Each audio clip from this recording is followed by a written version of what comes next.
Hi,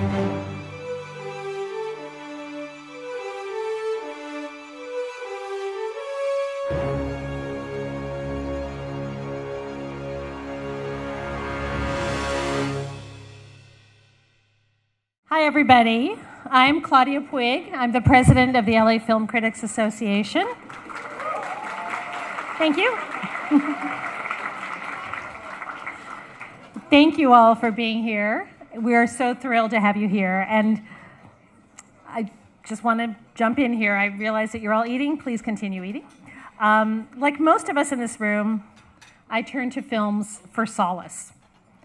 Of course, we all watch movies in the best of times, but we need them in the worst of times. Manchester by the Sea was the first film I watched after Election Day. I was already so dejected. It was actually the perfect movie for my state of misery. I burrowed into it and rolled around in its sadness. My heart was broken, and it actually felt good to escape into a giant vat of grim. But more often, I look for movies to take me out of my desolation. I look for movies that speak to our common humanity, movies that make me feel deeply, movies that inspire, movies that show me worlds I would never have known otherwise. I call them movies that make us sit up a little taller in our seats, uncertain of where they will take us, but so primed for the ride. These films make what we critics do enviable. It's worth sitting through all the Adam Sandler movies, all the formulaic rom-coms, all the mindless remakes and sequels for that one movie that makes you sit up taller in anticipation of its next move. Moonlight is one of those movies. Yeah.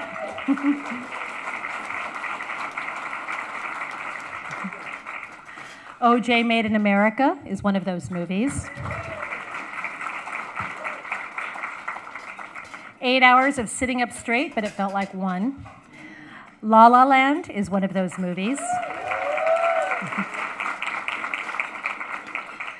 All of the films we're honoring tonight fit that bill.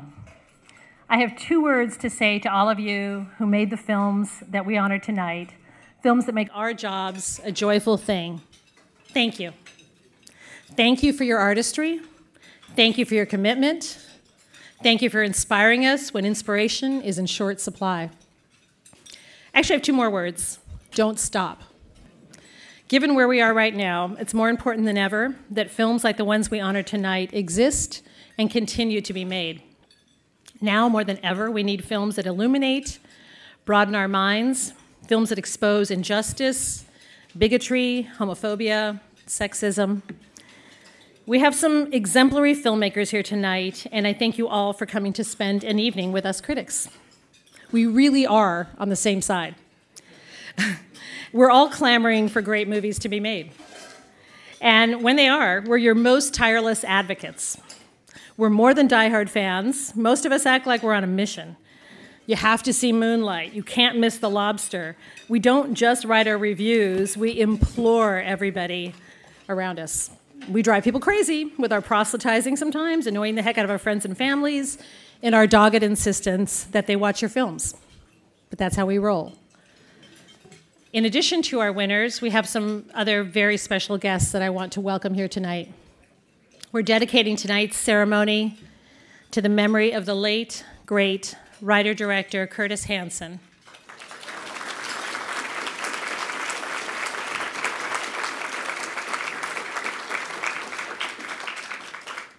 He meant a lot to the LA film critics. He was a consummate filmmaker and virtually a native son. He was raised here in Los Angeles, and of course, LA Confidential beautifully captured an indelible time in our city's history. We celebrate his art and his legacy, and we are very honored to have Curtis's partner, Rebecca Yeldham, and their son, Rio, with us here tonight.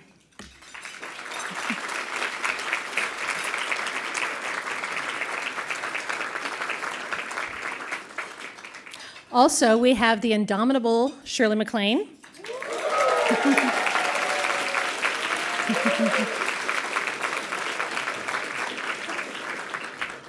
Our lovely career achievement winner.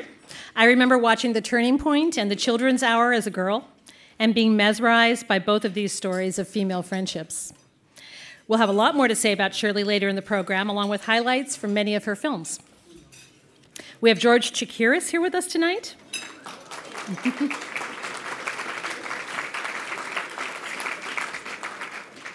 West Side Story was the first film I ever saw at 5 years old. It changed my life and remains one of my favorite movies. Maybe it even inspired La La Land, for all we know. We have Jack Black here.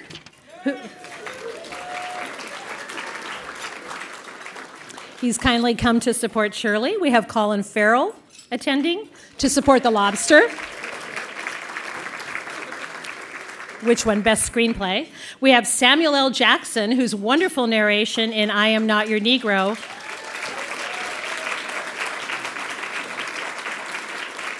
brought James Baldwin's gorgeous prose to vivid life. Damien Chazelle, the writer-director of La La Land, is in the room. Paul Verhoeven is here.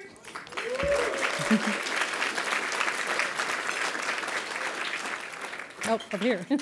And he directed Elle, which we're honoring tonight for the magnificent performance of Isabelle Huppert.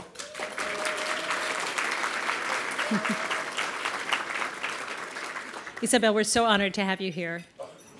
We have the amazing Mahershala Ali here.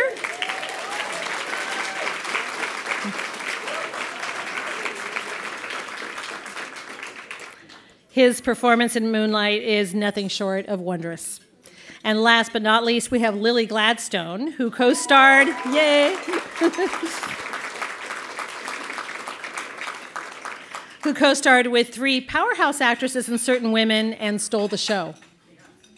Again, we're thrilled and proud to have you here with us, and congratulations to you all. A big thanks to Dave Emmendorfer and Camby Starkman, who put together our amazing video reels, with a huge assist from Stephen Farber.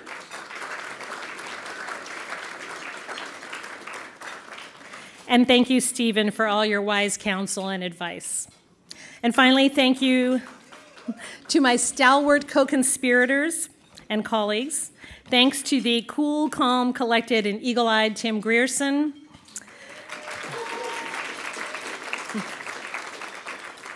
Best vice president since Joe Biden.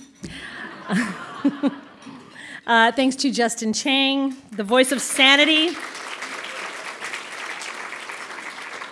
The voice of sanity and reason in a world gone mad. Thanks to Amy Nicholson, the only film critic I've ever known with a fabulous head for numbers. We don't have that. And thanks to everybody who helped put this evening together. And now please enjoy your dinner and the sparkling conversation of your table mates. The awards will resume in just a few minutes. Bon appetit.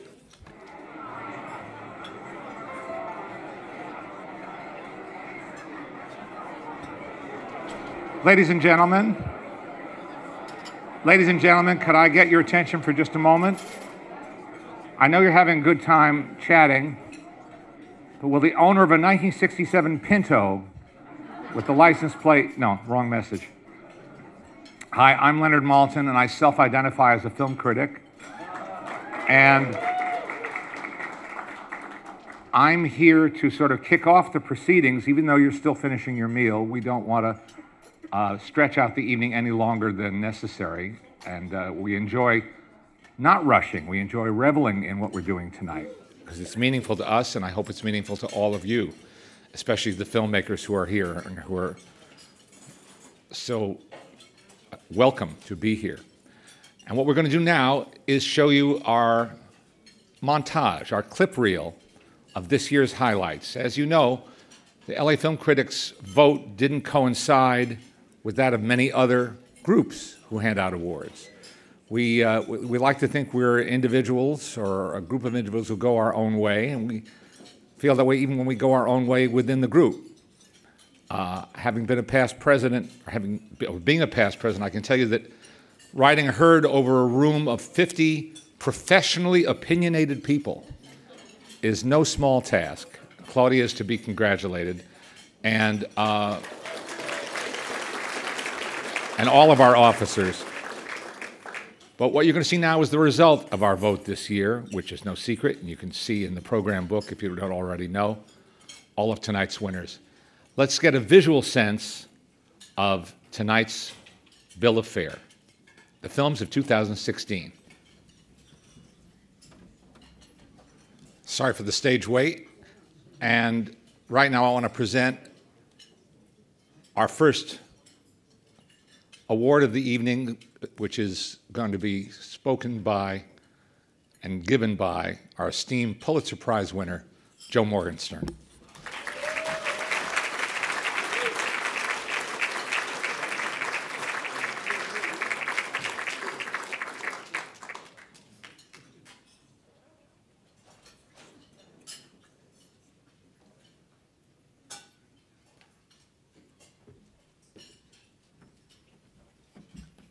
Had to get the collection before I came up. Thank you, Len. Good evening, everyone. There are a lot of writers in the house, so I think there are a lot of people who know how hard it is to get started on a piece of writing, whether it's music or words or a mercifully brief speech like this. I'm here to talk about the award for music/score.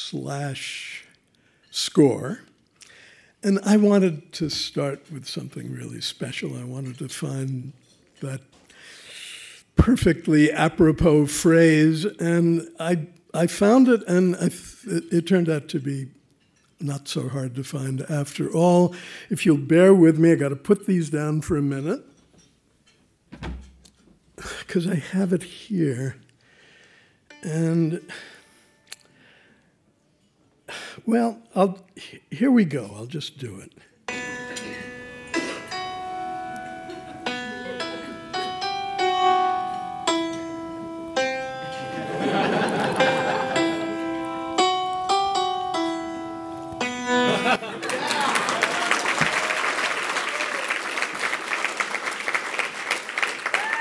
Thank you. No standing ovations, please. And guys, I'm sorry. I know I didn't do full justice to it. We would need an orchestra for that. But we would also need the actors and the camera and the lights and the sets. Because when a score works as powerfully and evocatively as this one, it's not just a sequence of songs and themes and cues. It becomes the spirit and the soul of the film. And the film, of course, is La La Land. And on behalf of the Los Angeles Film Critics Association, I want to congratulate Justin Hurwitz, Benj Pasek, and Justin Paul for the best music score of the year. Come on up. Let me give you your awards. Come on up. And we have a fourth person to come up with them. We're lucky to have the director of the film, Damien Chazelle.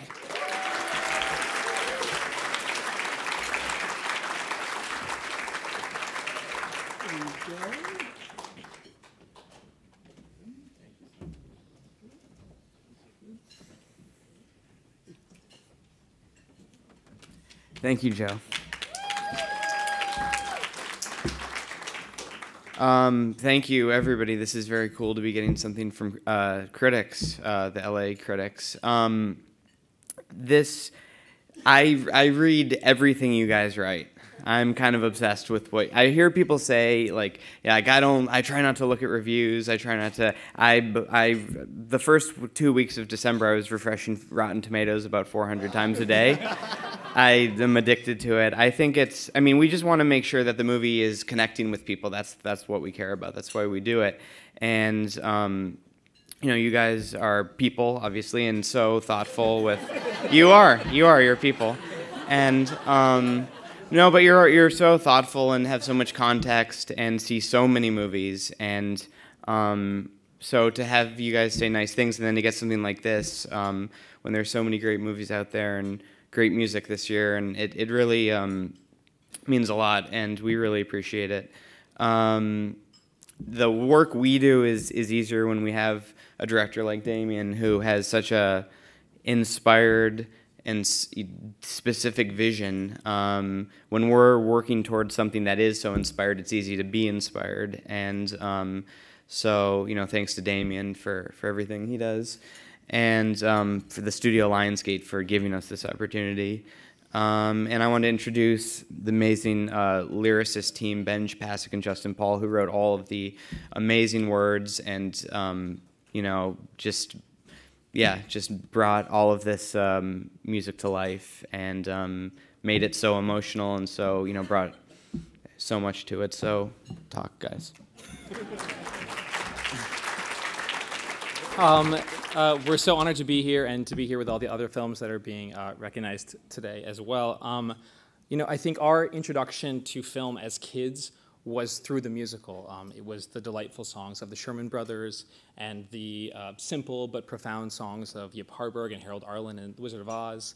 And then one of the first things that the four of us connected over was our obsession with and love for the Minkin Ashman songs of the early 90s and beyond, the animated films. And so that was our introduction to films, was through the musical. And so it's always been a dream to get to write on a musical.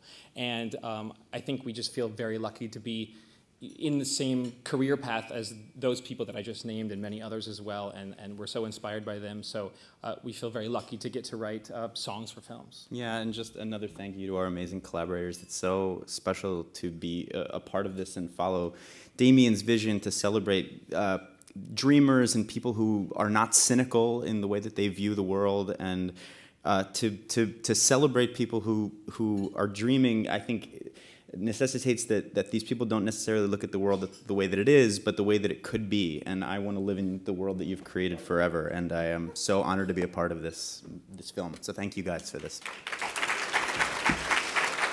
Damien, do you want to say anything?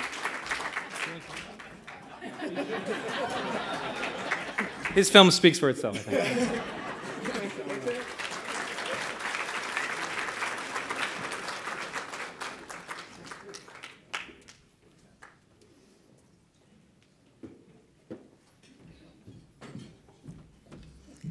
Hi, I'm Christy Lemire. People sometimes pay me money to write about movies. Sometimes, not always. So Colin Farrell is here. You may not recognize him without his dad bod and his porn mustache, but he is indeed Colin Farrell. So he's here to accept the award for Best Screenplay for The Lobster. Unfortunately, Yorgos Lanthimos and Efthymis Philippou could not be with us, but we're thrilled to have Colin here, so thank you. I'm also thrilled about this pick. This choice for Best Screenplay is the kind of choice that makes me so proud to be a part of this group, because it's so different. And it's so daring, and it's so challenging and weird, like wonderfully weird, but weird. And absurd and darkly funny and precise, and ultimately, I think, romantic, depending on how you want to interpret the ending. That's how I choose to interpret it. But Colin probably has a whole lot more insight than I do into their thinking. So please come on up and accept our 2017, 16, what year are we in? Anyway, Best Screenplay for The Lobster. Thank you. Thank you. I did have a little bit of insight, but I didn't know it was going to be called on, so I left it at home. I do apologize. But I am delighted to be here on behalf of Efthymis Philippou and Yorgos Lanthimos to accept this award in their absence. Yorgos sent me an email. I'm just going to read the email. Thanks for picking this up on our behalf. Okay, so I'll play to this side of the room. If you find this helpful, use it. Otherwise, feel free to improvise, which is not Yorgos, improvise. He's only saying that because you're here. You could say in free form something along the lines of, we couldn't be there due to obligations and complications of romantic nature. And here's a note, to be read in a non-deadpan manner. Fucking directing via email. Anyway, it's great to have the trust of my collaborators. We'd like to thank everyone that helped us make this film, because we wouldn't be accepting this honor without them. All the producers, co-producers, actors, crew, distributors, film funds, financiers, agents, managers, friends, and all human beings and animals involved in the making of The Lobster. Thank you, Los Angeles Film Critics Association, for this award, and good luck with the rest. Oh, and Happy New Year. So I'd like to just say thank you on behalf of them. It means a lot to them. Aside from my feelings on their individual and shared brilliance as co-collaborators of Themis and Yorgos, that's my opinion and my perspective, of course, and one that's biased by my experience with them. But I will say that something that I think is not an opinion is they work so hard at what they do, and they care so deeply about the material, and they work from the right place. Their work seems very intellectual, and it is very clever, but that's all a ruse. It's all very emotional stuff as far as I'm concerned, and it is about the heart. So thank you for this on their behalf. Thank you so much.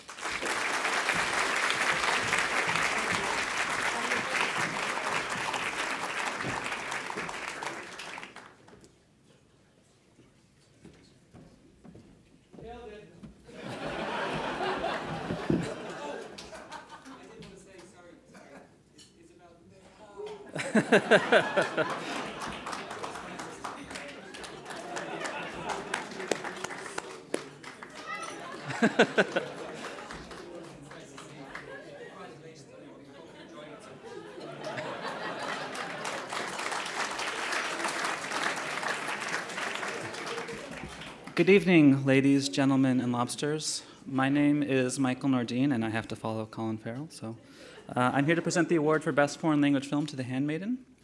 You know, as critics, we develop a certain vocabulary for writing and speaking about movies, but I think that most, if not all of us, are actually seeking out films that sort of bypass that ability and make our jobs difficult because they affect us on a unique, visceral level that isn't easy to put into words. And Park Chan-wook has made one of those movies. The fact that it's as well made as it is reflected in the fact that it's actually the first film in LAFCA's history to win both this award and the prize for Best Production Design. But what resonated with me even more than the craft, which was amazing, was how affecting it ended up being as a love story, because I didn't expect that, and I don't think the film necessarily presents itself that way.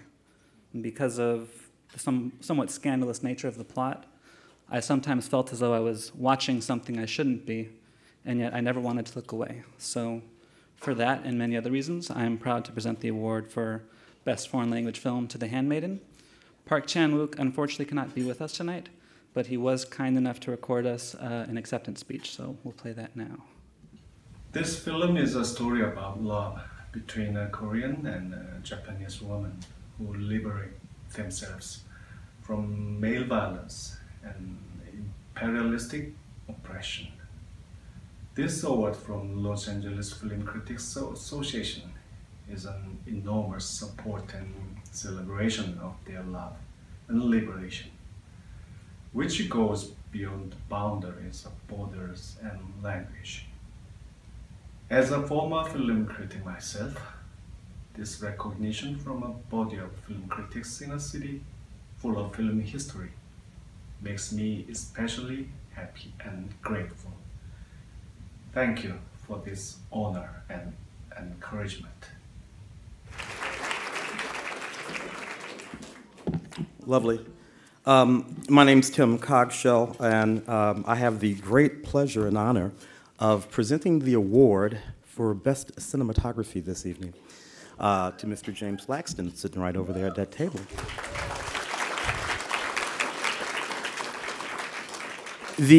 I wrote this really neat little speech that begins like this. In the beginning, there was darkness, and the cinematographer said, "Let there be light." And then the speech goes on, and it's really nice. It's in the book. You should check it out. But I want to tell you guys about something else, about cinematography and how it can affect a community. And this is particularly true with respect to Mr. Laxton and Mr. Jenkins. I can remember the first time that, as a black man, I understood what cinematography could mean to a community. 1975, I'm 14 years old. The film is Mahogany. David Watkins did the cinematography in this film, beautiful film, The Knack and How to Get It, and Out of Africa, and Yentl. David Watkins, just an amazing super genius, right? And I go see this movie. Billy D. Williams and Diana Ross not playing slaves. They were absolutely beautiful. In the community, my community, the black community, this was the thing that we talked about. We talked about how extraordinarily beautiful these two people who represented us looked on that screen. And it made a difference in our lives, made a difference in what I decided to be. I decided to be a film critic, so I could say things about stuff like that kind of cinematography. Mr. Laxton is nominated tonight for an award for one single film, the exquisite work of a powerful and deeply moving movie called Moonlight. But make no mistake, he earned the moniker cinematographer from his very first frames of his very first films, My Josephine and Little Boy Brown, both directed by his longtime collaborator, Barry Jenkins. We honor Mr. Laxton for that film tonight, for Moonlight, but we should understand that the beauty that he brings to this work is the sort of beauty that he brings all the time. It's a beauty that we've seen in my community over the entire course of your career, and it has affected us all deeply, and I deeply, deeply appreciate it. I'm sure that James has never said this, but he might have. Let there be light. In this case, Moonlight. Ladies and gentlemen, James Laxton.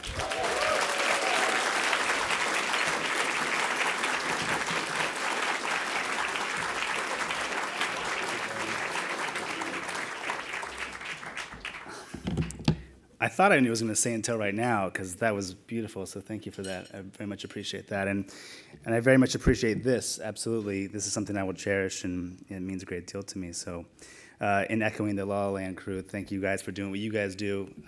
We really appreciate it, obviously. This has been an amazing ride, and it's been an honor to be a part of this production.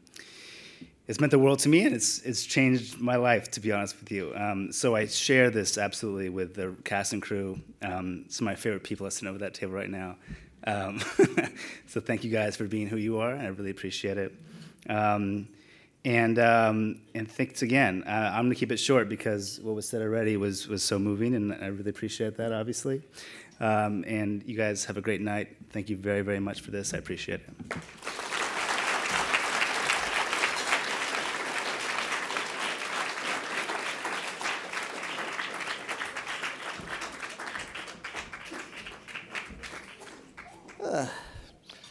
It's nice, isn't it, to escape into a movie in which a transparently obvious con man is defeated by the resourceful woman he has dismissed as a mere criminal. This is why movies are better than real life. If any of you after tonight are even remotely on the fence about watching The Handmaiden, I suggest you do what I did. It was about midnight. I'm thinking, do I want to review this? Do I not? I'll stick it in, I'll try for 5 minutes, see what happens. Within the first second, that first frame of the village in rain, I just went, damn, I'm gonna be up for 2.5 more hours. This is gonna happen. This is happening right now. And this is what happens with every Park Chan-wook film. I'm proud to say I was an early adopter with Old Boy, and Ryu Sung-hee, who does the production design, did it for Old Boy as well. Every frame is just a perfect painting. Everything.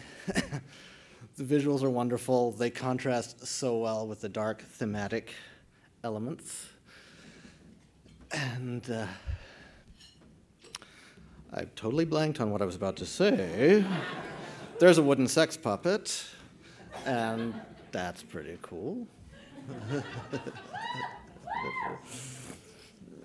No, what I was about to say was I'm very proud to be an early supporter of Park Chan-wook, and I'm very proud to be part of an organization that is celebrating The Handmaiden before so many other groups are. And Ryu Sung-hee's work is an integral part. I'm sorry she couldn't be here tonight, but I'm told she has a wonderful video, so let's watch that right now. I'm truly honored, and I thank all of you at LA Film Critics Association for this award, which has a special meaning for me. 17 years ago, I went to film school in LA just because David Lynch went there. After I finished my studies and returned home, I never had a chance to visit LA again, but hearing the news of this award, it makes me miss the city, and my heart is already there. In Korea, it's very rare to come across this kind of screenplay and the film director, so I was truly happy while I was working on this film. I'd like to thank Director Park Chan-wook for creating this opportunity to work on such a wonderful film, and I'd like to take this award from you as an encouragement and renew the resolve I had when I was a film student and make more diverse film in the future. Thank you. Whoa.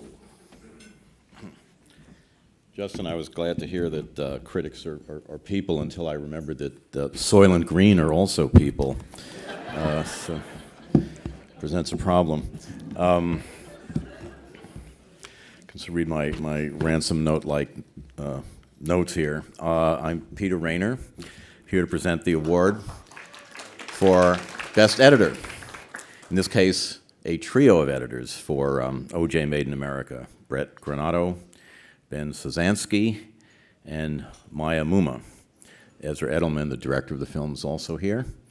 I should apologize by saying that I was actually not the original choice to present this award tonight, but the Kardashians canceled. So the dirty little secret of making documentaries, I've made a few myself, is that without great editors, it's very hard to even make a good movie. And the editors for O.J. Made in America had to look at 72 filmed interviews, over 600 hours of archival footage, about 800 hours altogether, to make a movie that runs almost 8 hours. And the old adage, you know, in journalism, make it better, make it shorter, it doesn't really apply here. I saw the film in one sitting in one day. I wasn't bored for a single minute.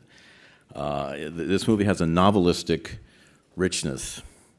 It uses the life of O.J. Simpson as a latchkey into the essential, the central American story, which is the history of race in America. And I think it's, for me, the most powerful and comprehensive film I saw on any screen, big or small, this year. And it's my great honor to present this award to a highly deserving trio. Please come up and accept.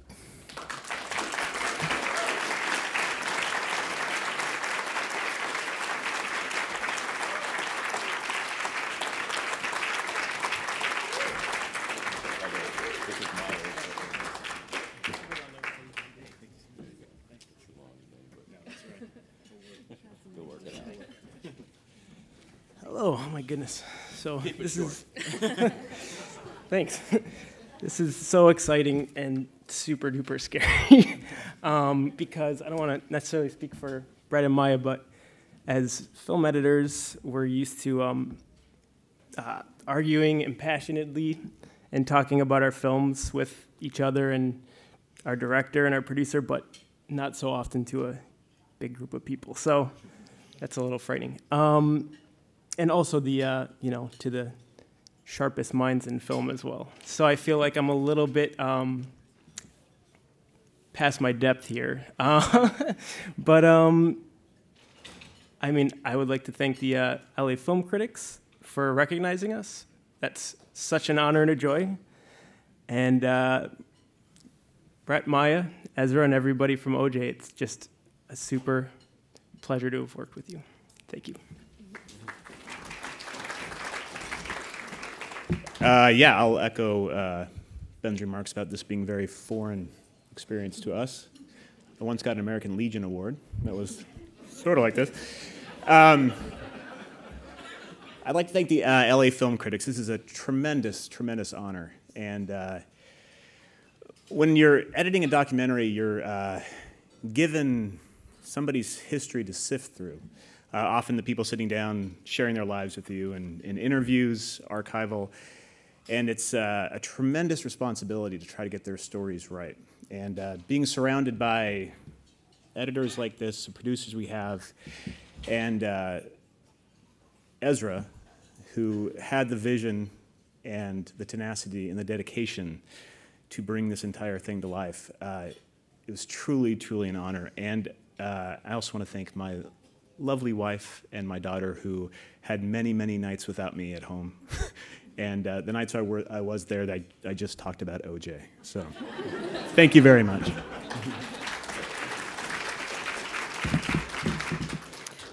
After this film came out, it was an incredibly humbling and overwhelming experience to hear the both critical praise on this film, the critical response, and the audience response to it as well. We were able to sit in movie theaters with audiences who thought they were coming to see 7.5 hours on O.J. Simpson, and about 10 minutes in realizing they're in for a day of so much more. When we started editing this project, we knew of Ezra's vision for it. We knew we'd be making a film about O.J. Simpson, a man who we all know in some context or another. But I think for me and for us as editors, it was discovering the other stories that became so important to this film. For me, stories like Latasha Harlins and Eula Love that really made this a really complex and rich film and a wonderful experience for us. I want to thank the LA Film Critics Association for recognizing the art of documentary storytelling in this category this year. We're so proud. Thank you.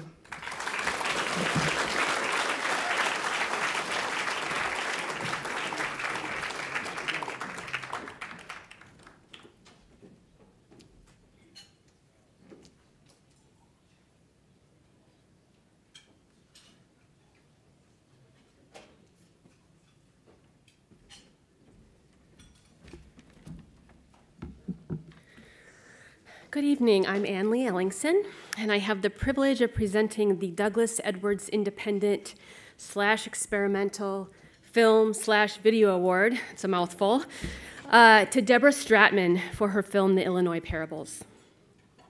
Deborah has made more than 30 experimental documentaries over the past 27 years, an eclectic filmography that reveals as much about her as a person as it does about the topics she explores.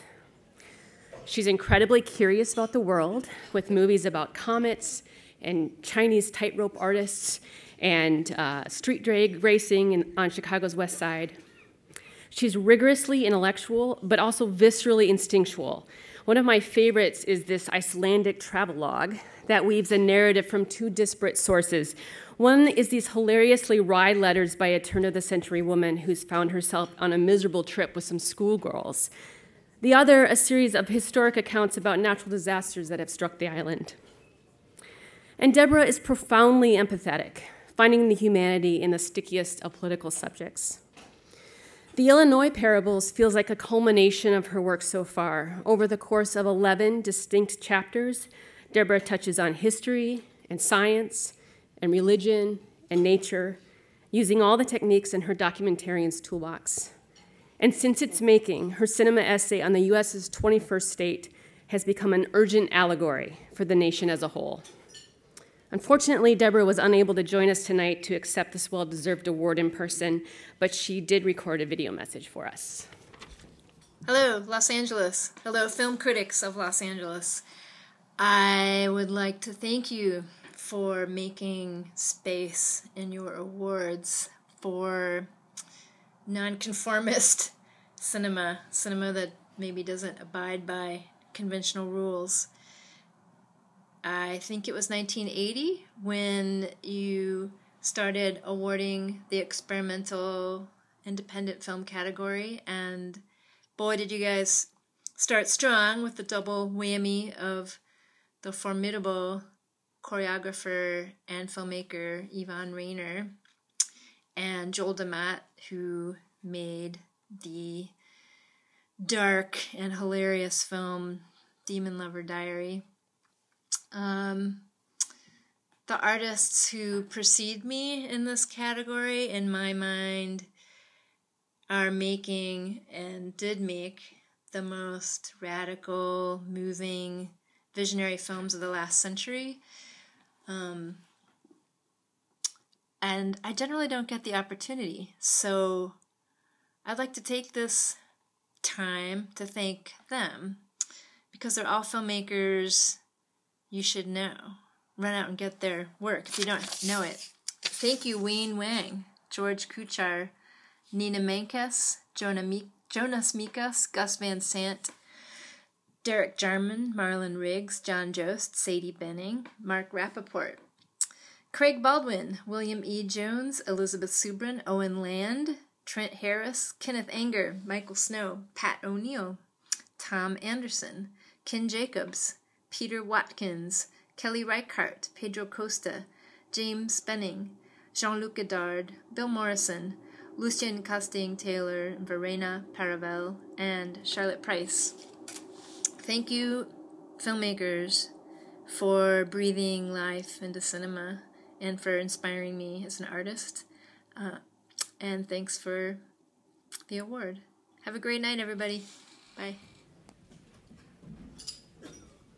At one of these events, I heard the late, great Pat Buttram say, "I couldn't be here in spirit, so I came in person."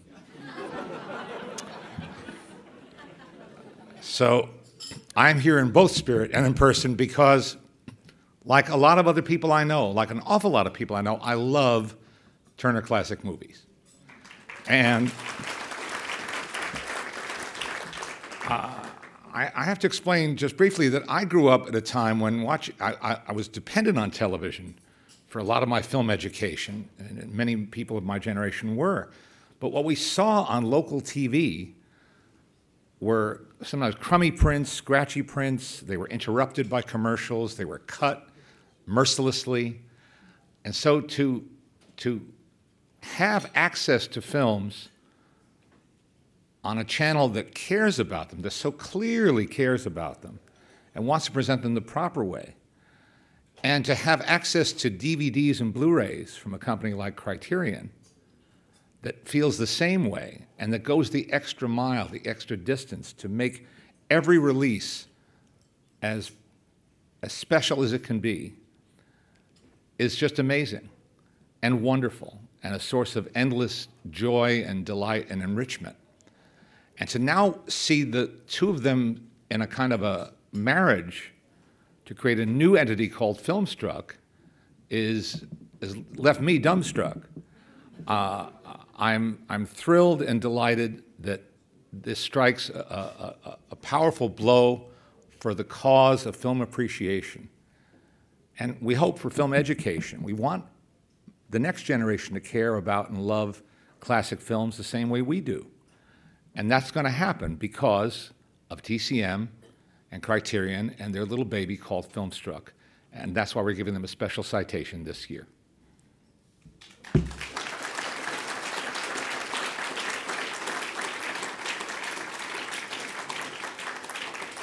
And accepting the award is one of the hosts of Filmstruck, Alicia Malone.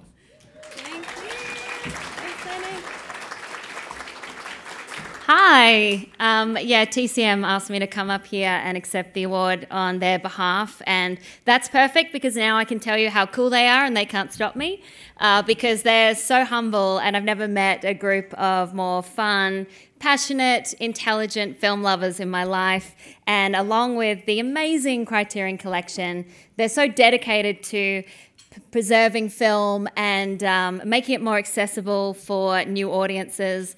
And when I moved to the US 6-7 years ago, I was a fool who dreamed that one day I could work for Turner Classic Movies. And so I'm so proud to be part of Filmstruck, tiny part. And so on behalf of everyone who's worked on Filmstruck, to the LA film critics, thank you so much for this special award. Thank you.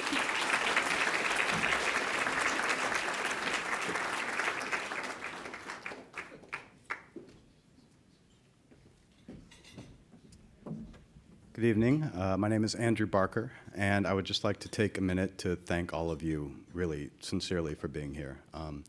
Every year, I'm always very flattered and perplexed that so many people would spend Saturday night with a bunch of film critics. And because we have a strange job, and most of us are very deeply strange people. So I sincerely appreciate it. And over the past year, never has that strangeness been more obvious to me than the moments when I'm trying to sell people on the film Patterson. Because inevitably I will start off very excited in a sort of pitch tenor and explain how they need to see this film about a bus driver in New Jersey who writes dry observational poetry about common household objects. I'll tell them that he doesn't really say much, and not that much really happens in the movie, but it's the most entertaining film they will possibly see all year. And that's always the moment when I see in their eyes that moment of just, Jesus, film critics. And so I'll stop and I'll think, all right, I gotta sell this better. And so I'll tell them that there's a great dog, and that'll buy me some time. And I'll tell them that it is written and directed by Jim Jarmusch, and for a small but very significant slice of the population, that's enough. And if not, I will say, well, Adam Driver plays the lead. And that's always the moment where inevitably they'll stop and say, oh, really? Huh. So Adam Driver, in the course of just very few years that he's been on Hollywood's radar, has become the kind of actor where he can actually sell people on a movie that they might not otherwise be interested in seeing by virtue of his presence. And you look at just what he's done in the last year and a half and the sort of range he's shown. I mean, he's played everything from a devout Jesuit missionary in Silence, all the way to the walking embodiment of intergalactic evil in Girls. But yet nothing has really required him to do what he had to do in Patterson, which does not give him a single speech. It doesn't give him a single big moment. It rarely allows him to even raise his voice. And yet, in these moments, he has to convey the quiet extraordinariness of a seemingly ordinary man. You know, so Morgan Freeman once said that the most difficult quality for an actor to convey is stillness. And Patterson requires nothing less than the most exquisite, sustained, evocative stillness. I can't imagine anyone else having played the lead role in Patterson than Adam Driver, and I can't imagine anyone else more deserving to win LAFCA's Best Actor 2016 than Adam Driver. Unfortunately, Adam could not be here, and no one is more disappointed than I am that I cannot suck up to him in person. However, I will happily accept his award on his behalf, and he can come collect it from me in person at my house whenever he would like. To tide us all over, though, he has recorded a video. I'm very sorry that I couldn't be there tonight. This shouldn't be seen as anything other than a huge honor for me, especially considering the history of past recipients and the caliber of other actors that are in films this year, especially to kind of get this on behalf of a collaboration in film that was spearheaded by Jim Jarmusch, a director that I've admired for years, not only for his films, but the spirit in which he makes them.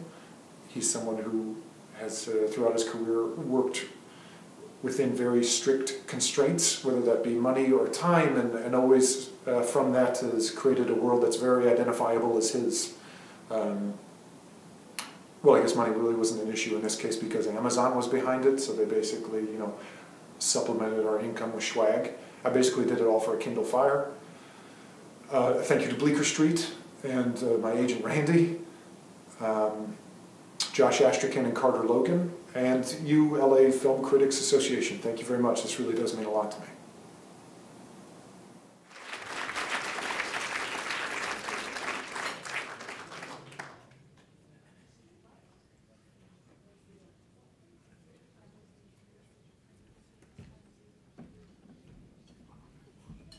Very bright. Hello, my name is Kenneth Duran.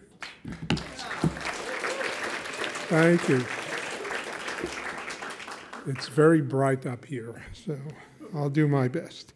I'm here to present the Best Documentary Award, and with this film, really, it all starts with the words, with the eloquent, muscular, electric language of James Baldwin, a writer who had extraordinary insights into America's complex racial issues.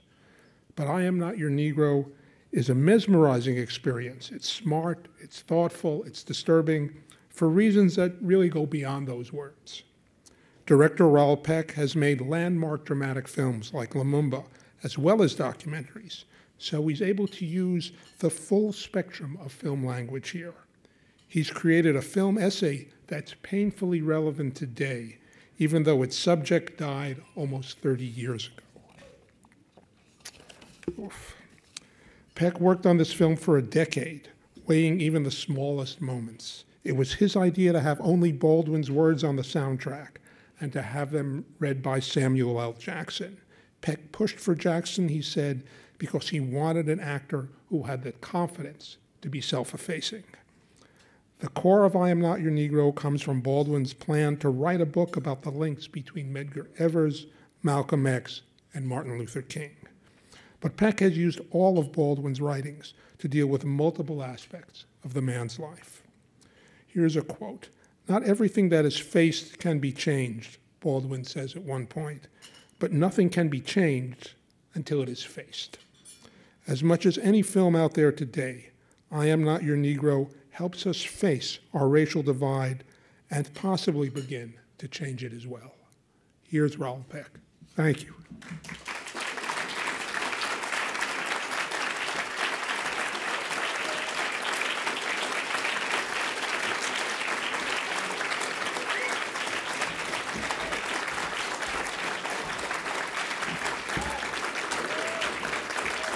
This is yours too, man. Not hardly. I don't know why Raoul wanted me to speak. I just wanted to get his back. I've never been described as confidently self-effacing. But I'll take it. It's something else to put in the box to use later. I'm eternally grateful for the opportunity that he gave me to read Mr. Baldwin's words. He's been one of my heroes for a very long time. And I've lived a pretty good while now. And it was a real honor to do that.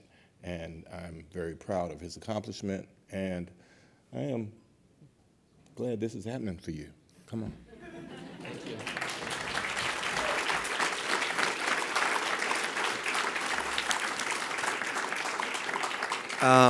Thank you, Mr. Jackson. Of course, obviously, I have to thank all the people who helped this film to come to existence. Of course, the work of Samuel Jackson was extraordinary. I think without him, the film would not have this solidity and credibility, and I thank you for that. And I want to thank Magnolia Pictures, of course, who were the first to take a chance on the film in Toronto and bought it, and I'm very proud to be working with them. Amazon Studio as well, and a few people in my team, like ITVS, Lois Vossen, thank you. Lois was a smooth operator, always giving me notes on the last edit, but in a way that you have to take it seriously, although sometimes I would resist, but she had the right hand to direct us to the right direction. Thank you, Lois. And of course, people like Nina Shaw, my lawyer here, who have been a protecting angel and make all the necessary protection device, and also help me get to Samuel. That was really, he was the top of my list, and he accepted immediately, and that's also that was an important moment for us. Remy Grelletti, who is my producing partner, and my brother Hébert, who is here. They got my back, and I prepare some small remarks, because I think it's important as well to hear that, in particular among you who are very important people, and somehow who are key in the understanding in this country of film and the value of film and the importance of film, and also the gatekeeper for all images. So first of all, it's quite an honor for me to be here with you today. Making films has always been about negotiating with all sorts of human entities from diverse ethnological background and cultural extraction, who for some awkward reason seems to be compelled to discourage me from making this type of movie, which I persistently and stubbornly insist on making. I held on all these years, surviving in an industry both in Europe and in America that is not always about cinema and often not about the actual world we live in, nor about its most pressing issues. In that line of thinking, I want to quote an article that I read a few days ago from a young African-American film critic named Shannon M. Houston about my film, I'm Not Your Negro. I'm quoting, "Baldwin was not meant to be on the front lines of a war. Instead, he called himself a witness. He served his purpose, and even to this day continues to serve. We do not need more critics, especially white film critics," she writes, "seeing films, especially films concerned with race in America, reviewing them, and then moving on with their lives, as if such stories were not a matter of life and death for some of us. In 2017 and beyond, we need film witnesses who are willing to step into the fire." End of the quote. This is a powerful and daring injunction. But I'm not here to lecture anyone, particularly today when I am receiving this prestigious and coveted award.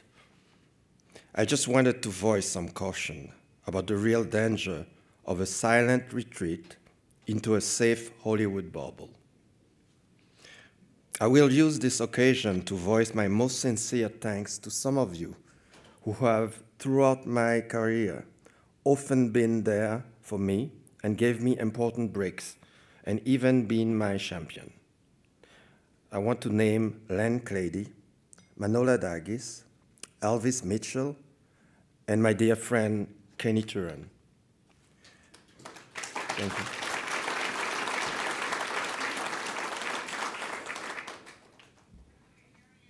Of course, many other critics have been equally important to me, and I wish to thank them as well for the sometimes ungrateful role they are obliged to play in talking truth to power or to stupidity. Finally, I wanted to share this award with James Baldwin, who allowed me to make such a film, one of the most important writers this republic has ever had. And I hope that his word will haunt every one of us as long as we live, until there are real changes in this country and in this industry, in which films are just a reflection of the former. Thank you again. I'm very honored.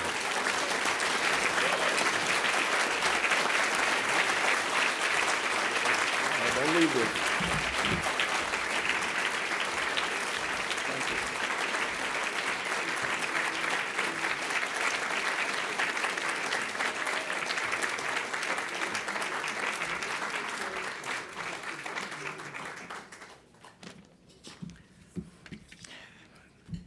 Hi, that one is hard to follow, but I am Stephen Farber. I think many of you remember that I have been in a different role at these dinners for the last 4 years.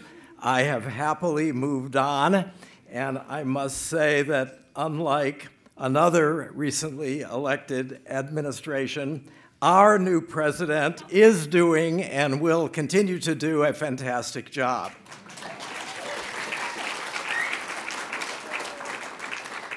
I am here tonight to present the Best Supporting Actor Award. Moonlight, our top film of the year, features a number of superb performances, but I think that anyone who has seen the film was especially struck by the performance of Mahershala Ali as the drug dealer Juan, who takes the young hero Chiron under his wing in the first section of the three-part movie. There's something unexpectedly moving about the way that Juan kind of pushes himself into Chiron's life, recognizing that he needs a father figure. And although Juan is a tough drug lord in Miami in the 1980s, he provides the affection and level-headed wisdom that this young boy desperately needs. Ali makes such a strong impression that when the movie goes on to the next section of Chiron's adolescence, we are hoping that we will see Juan again, and we're deeply interested and curious about what has happened to him. It's, I think, a tribute to an actor when he creates as strong an impression in his absence as in his presence, because we feel the influence of the character of Juan and his impact on the main character throughout the film. I think Mahershala Ali has created one of the most unpredictable and vivid characters that we've ever seen on screen, and that's why LAFCA is happy to present him with our award for the Best Supporting Actor of 2016.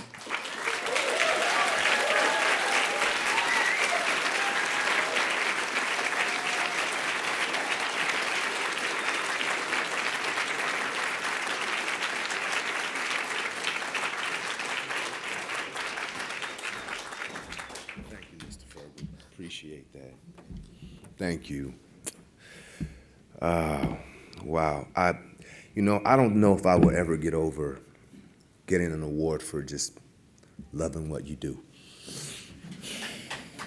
Like,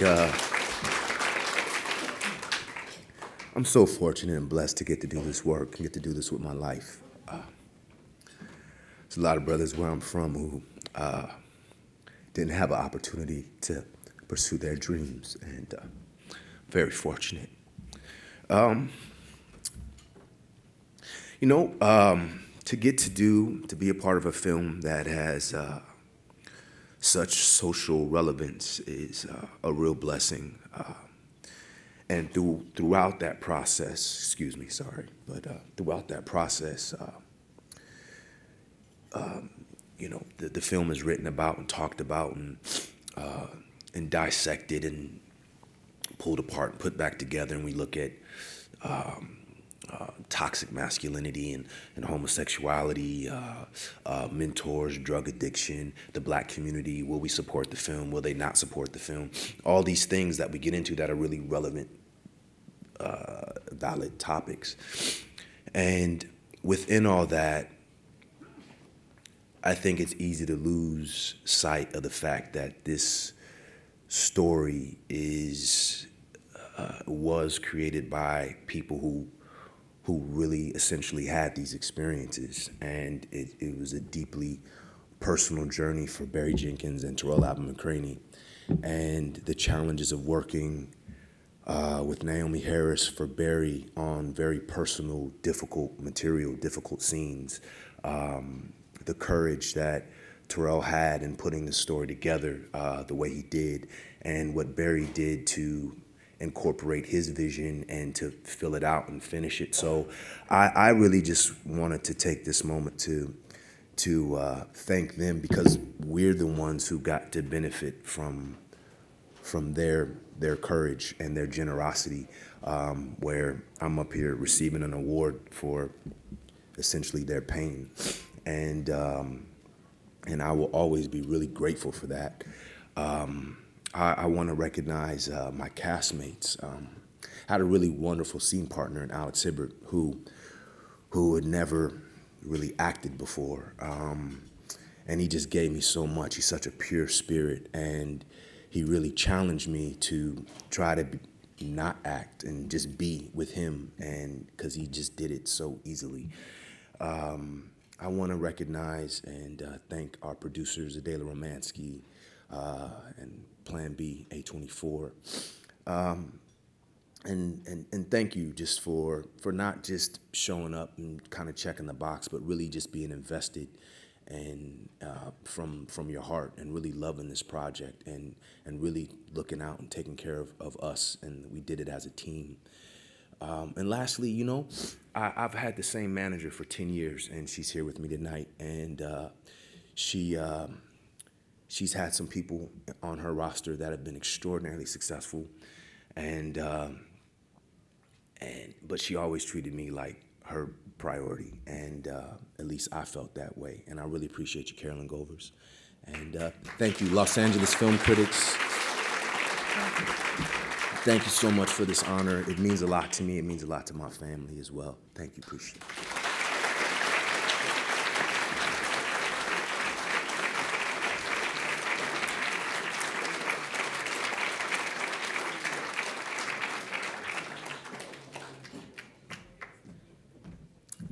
Hello.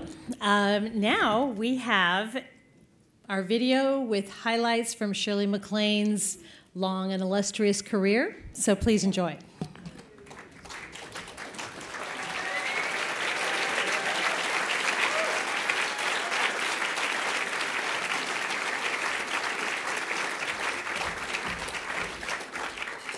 Talk about hard acts to follow. I'm Alonzo Duralde, and tonight the Los Angeles Film Critics Association pays tribute to a woman who's written something like 15 books, which means that she is not only an accomplished actor and singer and dancer and filmmaker, she's also beating us all at our own game. And none of us have those legs, goes without saying. Shirley MacLaine is an extraordinary presence in the world. In everything that she has set out to do, she has accomplished, she has succeeded, she has transcended. And when we look back at careers, we so often say, oh, well, you know, her best work was in the 60s or was in the 80s or was in the ooze. Shirley MacLaine is always giving us her best work, going as far back as her work with directors like Alfred Hitchcock and Billy Wilder and Frank Tashlin. But, you know, she also has worked with Richard Linklater and our dear Curtis Hanson. She won an Academy Award in the 1980s, and it was not one of those sentimental, well, you know, it's your turn awards. I mean, she tore it up as Aurora Greenway in terms of endearment and earned every inch of that statue. And she continues to do extraordinary work. In a matter of days, she's going to be at Sundance, rocking the après-ski look on red carpets in front of step-and-repeats with the kids. And none of the kids are going to have the career of Shirley MacLaine in the same way that most of us are never going to write 15 books. But we just have to live with that because she's Shirley MacLaine and we're not.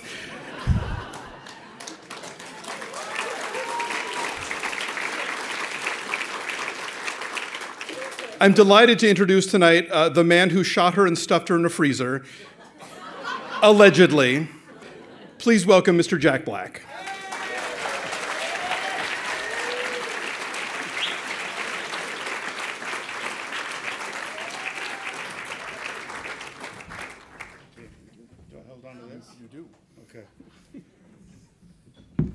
Keep it here.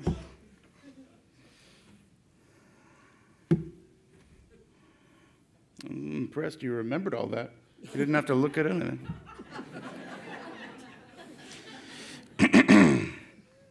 You do not fuck with Shirley MacLaine.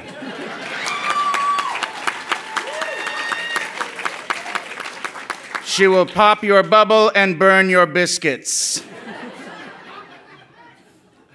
She's a rat packer, a time traveler, a shapeshifter, a brandy snifter. And I love her. I remember when I first met Shirley, it was in Santa Monica. I was with Richard Linklater. We were trying to talk her into doing this movie with us, Bernie. And she said she loved the script. But she said, I warn you, I am not going to play Margie Nugent like Nurse Ratched. People think she's a bitch. I don't think so. I think she's a tough lady. She gets things done. She doesn't take any shit. She is a survivor in a world of young men, and that's how I'm going to play her. So let me see the drawings. And Rick was like, what? What drawing? Drawings of what? And she said, the hair, the makeup, the costumes, the concept art. Let me see the drawings. And Rick said, I don't have those yet. It's not really my department. And she said, not your department? You realize Billy Wilder would never be caught dead without having at least one sketch. And we realized then and there we were in big trouble. We were being measured against the greatest filmmakers in the history of cinema. And she said, okay, good night, boys, I'm out of here. And she started to walk away, and I could feel her slipping through our fingers.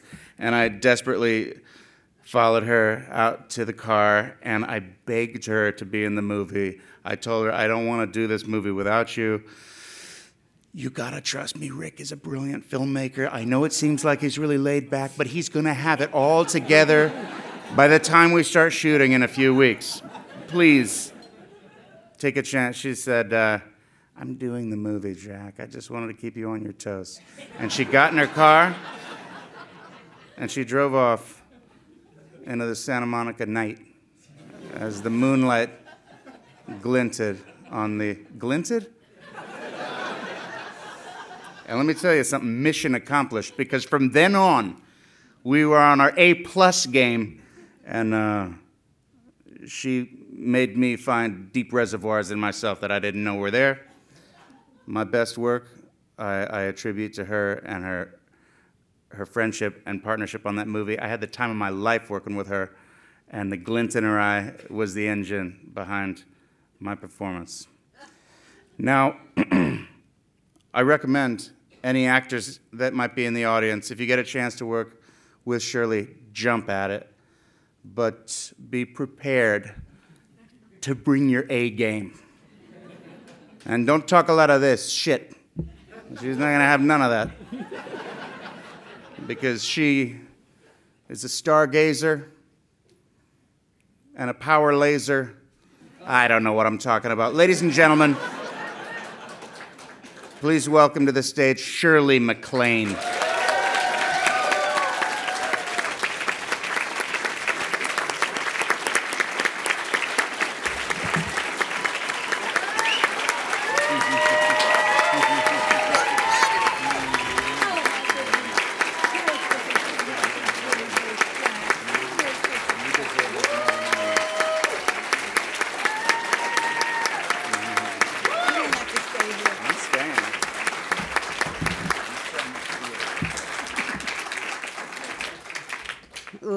Okay. It's the nicest reception I've received in 500,000 years. So, Jack, where are you? I came over here. I didn't want to stand right behind you. Yeah, right. Well, there was no problem when we worked together.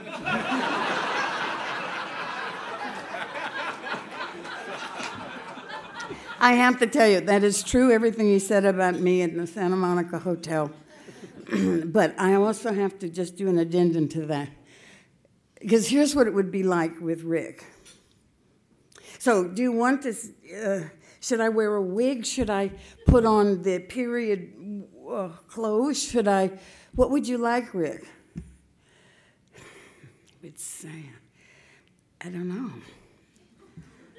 Well, okay, so is this, and then the DP would come up, is this going to be daytime or is this going to be nighttime? And do you want to how to fold one into the other? And Rick would say to the DP, I don't know.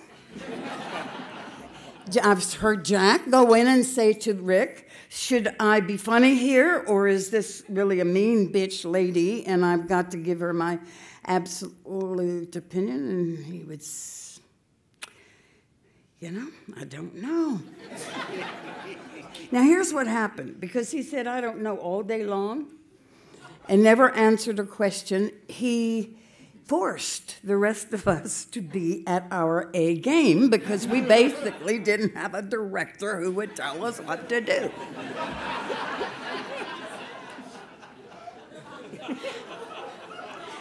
No, I've never forgotten that lesson.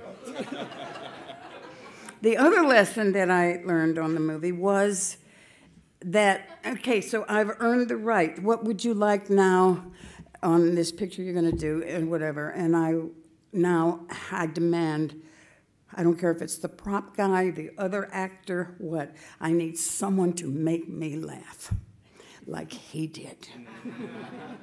I still have a hernia from laughing so hard. I adore you. I adored the interplay between us. I adored how you made bitch seem funny. I love your kids. Your wife, you have a wife, right? Yeah. Okay. Never saw her, just, you know. Thank you, Jack, and thank you for coming tonight. This is, where did you come from? Where were you? Los Feliz. Is that a city, a state, or a restaurant? It's a groovy neighborhood over there past Griffith Park. Oh.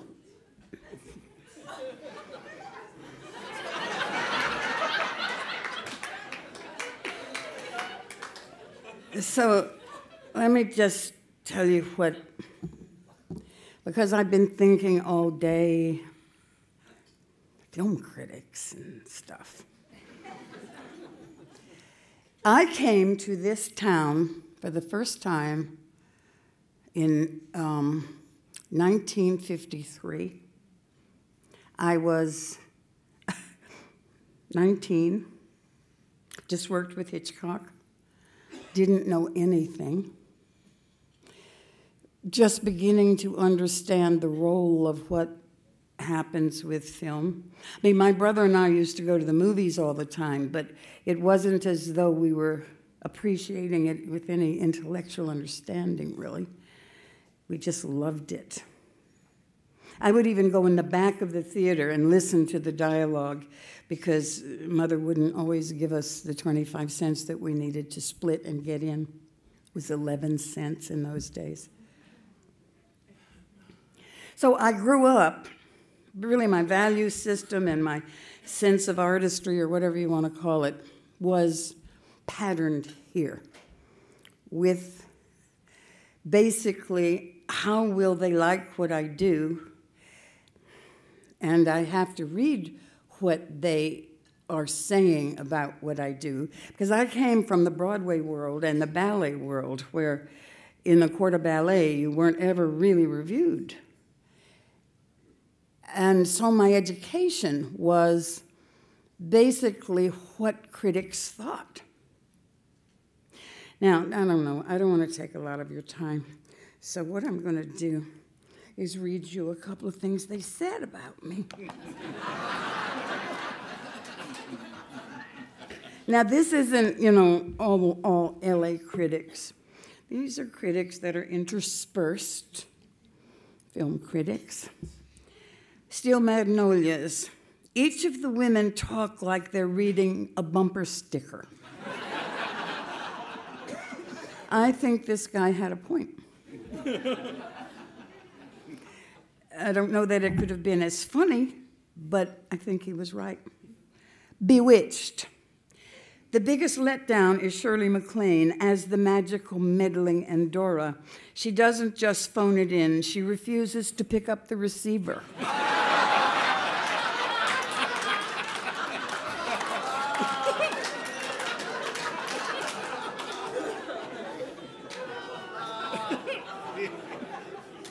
That's because I was trying to lose some weight by watching Nicole Kidman.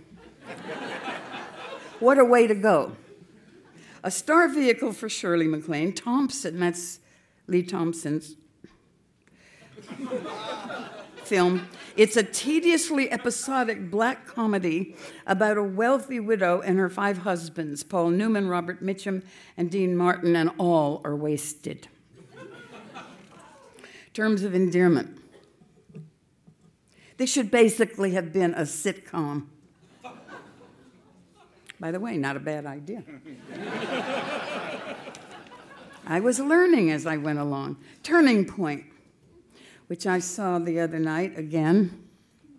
It deserved all the Oscars it won. None.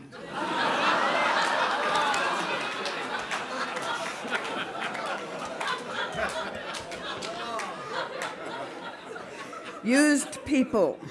Shirley MacLaine is the scowling old prune who loses her husband of 37 years and learns to live again. That's what I thought. Mrs. Winterbourne. Beware of the hideous musical number in which Shirley and Ricky Lake attempt to sing The Sunny Side of the Street. Oh, no, this person was right. Elsa and Fred. Why is it, and why must so many movies featuring retirees in romantic relationships make audiences cringe?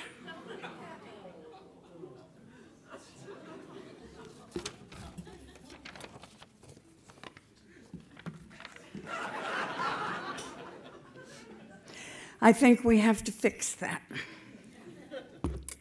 And I just want to tell you, critics, that you are our friends. When you watch us on the screen, you penetrate the screen, you exacerbate us, you navigate us,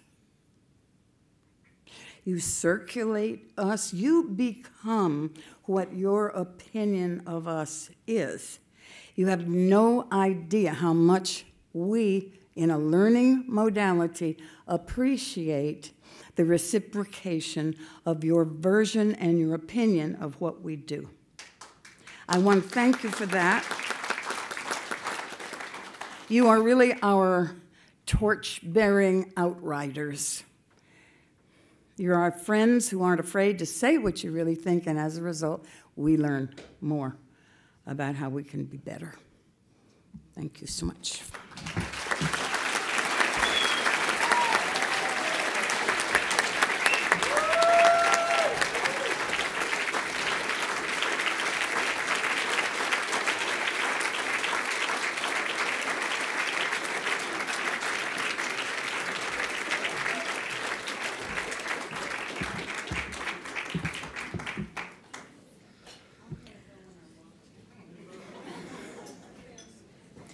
Hi, I'm Lael Lowenstein.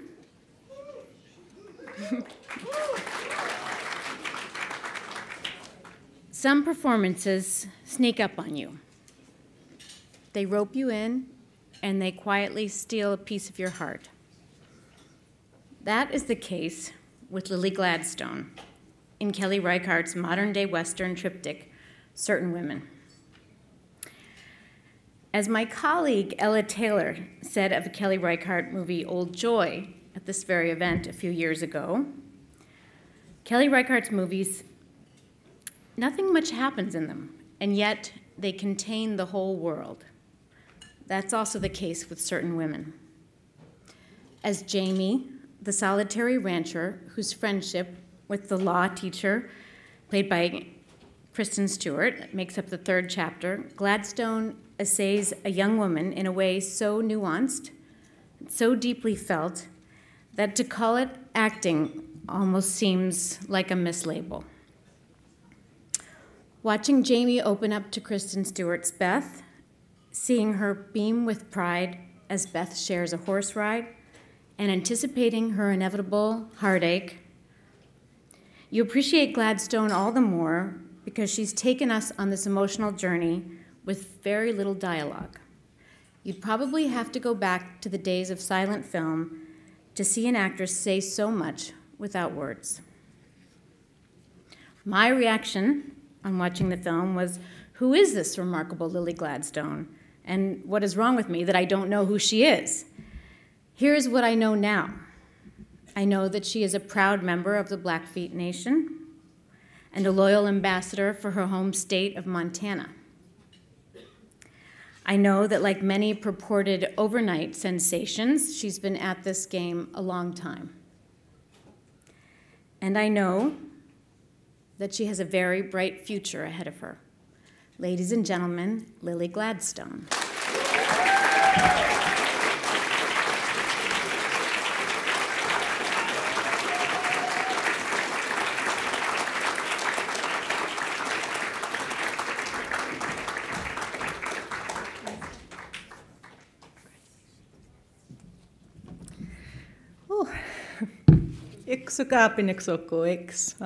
Very best, my friends.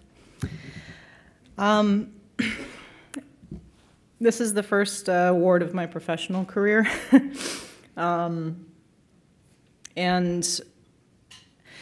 I was speaking to a group of about 80 Northern Cheyenne youth last night in Lame Deer, Montana, and Ashland, Montana. I just almost completed a 400-mile run commemorating Northern Cheyenne massacre that led to their reservation today. And this run is about transmutation of trauma and looking at people who mostly are ignored. It feels full circle because the rancher Jamie, in the original adaptation, the story of that Miley Malloy created, is a young man, mixed race, Scottish and Northern Cheyenne, and everything about this character that resonates with audiences comes from a very, very real, deep place, and a history of a number of people who are ignored or sit in the back of the classroom because they feel they don't have a voice. So this award, last night I told them I was leaving the run early. They completed it today, these kids aged 10 to 18.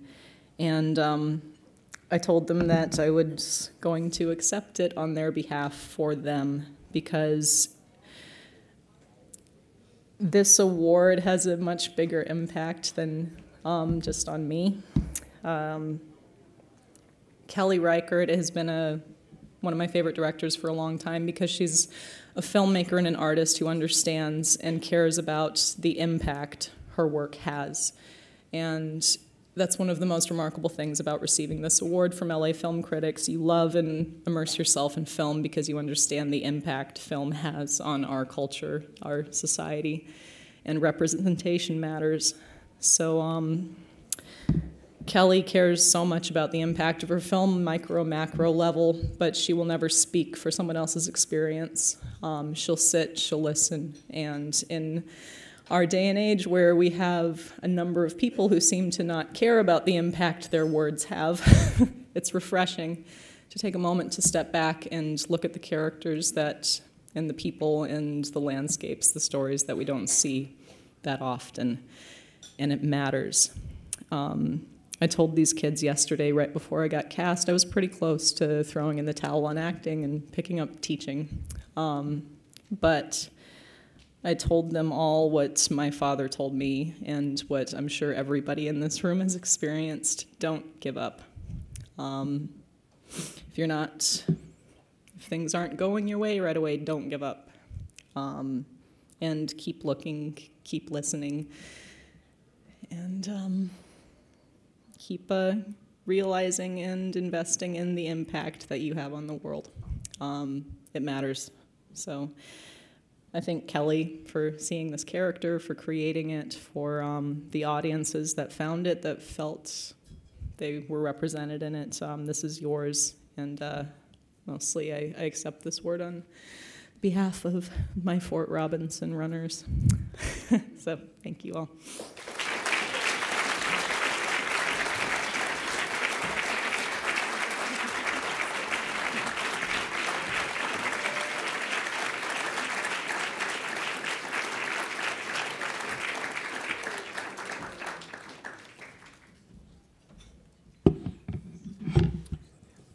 Good evening. I'm Charles Solomon. I'm here to present the award for animated feature. Although animation occupies a disproportionate place at the box office, 9 of last year's top 25 films were animated. Animated films are not treated with much respect by the film industry at large. Many people seem to regard them as something less than real films. Yet Makoto Shinkai's breakout hit, Your Name, resonated with people not only in Japan, but throughout Asia and the rest of the world. What begins as an innocent, gender-bending romantic comedy among teenagers evolves into a moving exploration and meditation on the trauma suffered and caused by what they call the Great East Japan Earthquake of 2011 that we refer to as Fukushima. The magnitude of that disaster when entire cities vanished and the inadequacy of the government response to it produced a trauma and pain and left scars at least as deep as the ones 9/11 left on America. Shinkai's decision to use traditional hand-drawn animation gives the characters and their situations an intimacy many big-budget CG films and live-action films lack. It's a reminder of how potent a tool the medium of animation, and it's not a genre, can be for communicating complex ideas and emotions in ways that cross cultural and national boundaries. In this case, it's the perseverance of the human spirit in the face of disaster to live and to love and to continue doing so. Demo, Shinkai-san no ega totemo jozu desu. In any language, Shinkai's Your Name is an extraordinary film. He's not here this evening, but we have a thank you from him. はじめまして、アニメーション監督の新海誠です。この度は君の名はロサンゼルス映画評価協会賞をいただけたということで、本当に心から光栄に思っております。この映画は107分間比較的短な映画なんですけれども、その最中1分たりとも退屈させまいとして、脚本をそうですね、スタッフと一緒にとにかく練り上げていった映画です。日本固有の伝統であったりとか日本の風景を描いた映画ではあるんですが、それを、皆様に評価していただけたことが本当に励みになりました。これからもいい映画を作れるように頑張っていきたいと思いますので、本当にこの度はどうもありがとうございました。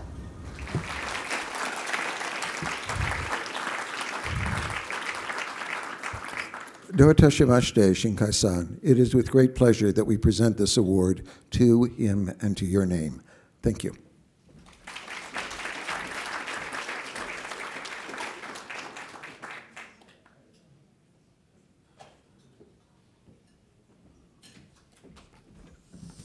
Hello, I'm Ella Taylor, and the New Generation Award that we're presenting tonight goes to Krisha, which is a film that is living proof that the New Generation Award has really nothing to do with age.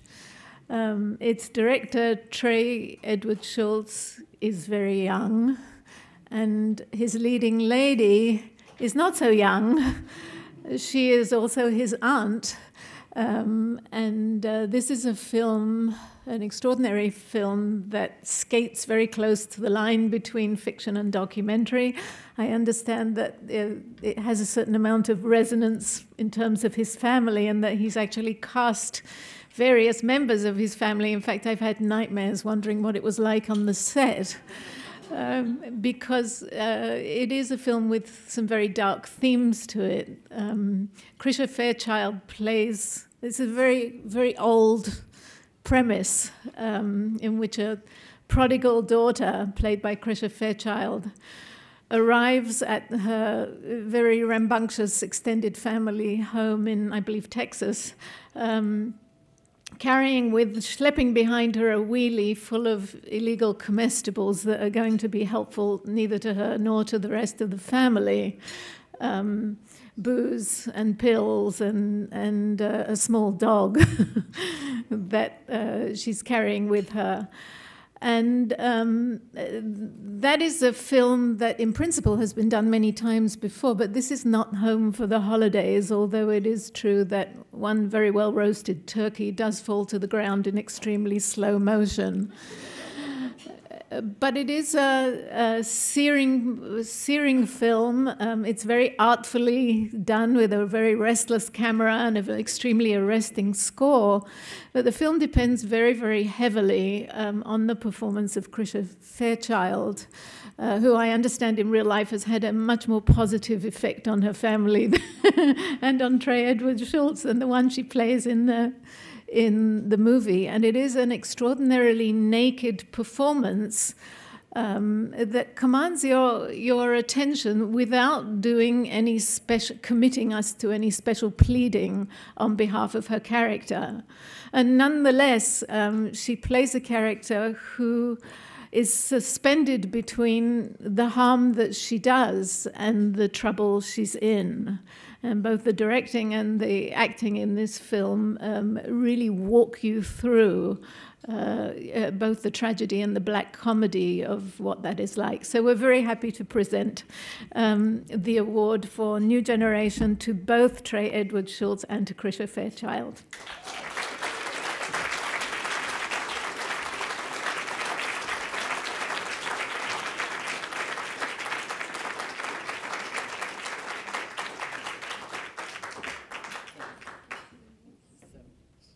I get my own this time.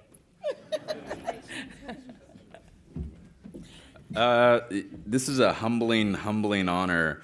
I've said this before and I'll say it again because I'm proud of it.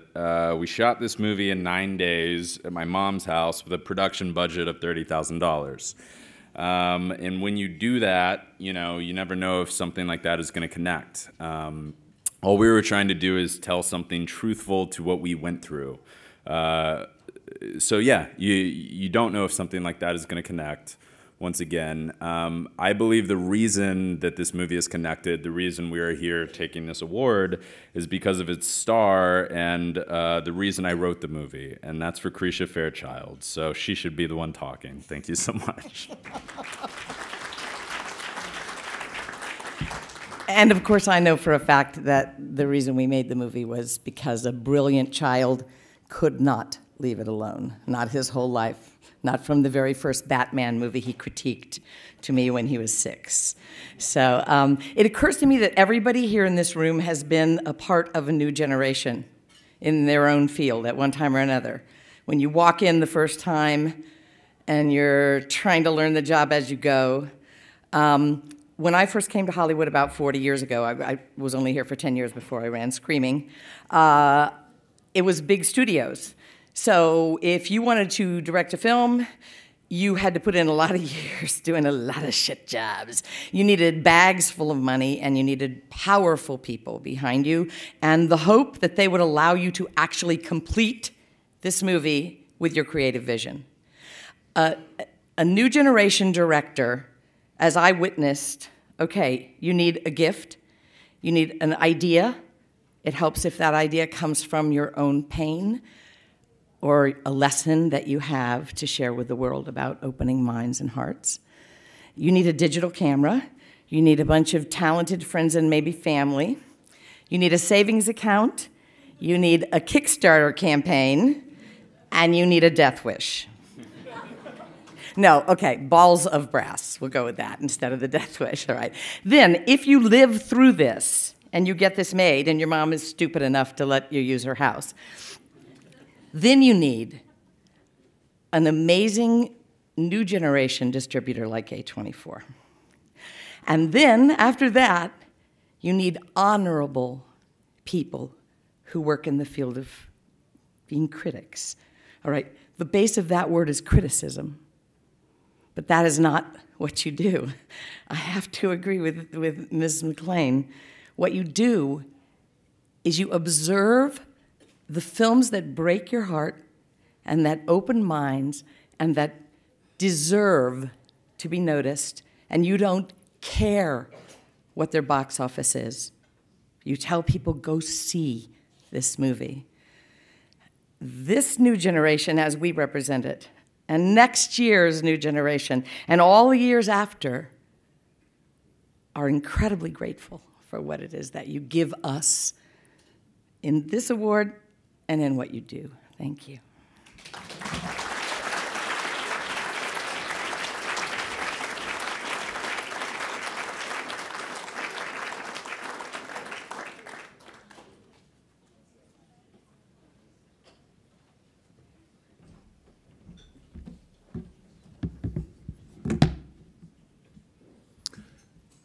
evening. Please. Oh my God. The hell is that? My name is Justin Chang, and it is my great honor to present the award for Best Director this evening.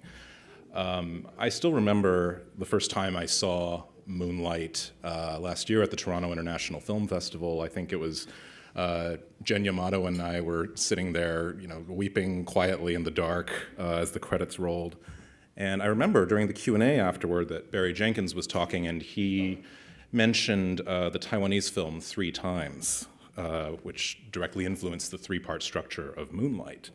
Ho Xiaoxian, a favorite of mine, is not the only major international filmmaker that Mr. Jenkins has cited as being an influence on Moonlight.